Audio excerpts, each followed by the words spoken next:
Start recording og þá förum við í þetta hérna, spóla með raunviðnámi.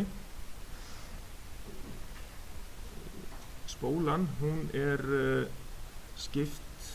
henni skipt í spanviðnám annars vegar og raunviðnám hins vegar, og það hluti af raunviðnáminu sem tilheyrir líka járnkjarnanum.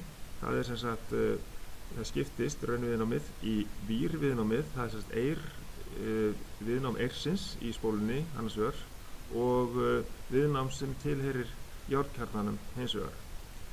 Og í áfanganum RAF 293 þá fórum við ekki mikið í viðnámið sem tilheyrir járnkjarnanum, en núna skoðum við það betur og með aflmælingu þá getum við fundið og reiknað það út sem sagt.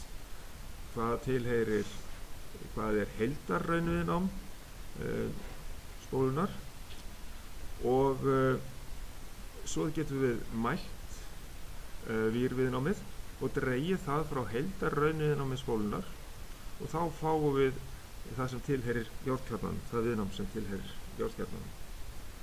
Nú, hérna höfum við tvær mismunandi myndir. Það annars vegar af tengimynd spólunar og hins vegar af jafngildismynd spólunar. Og þannig að spólunni skipt í raunhluta og launhluta.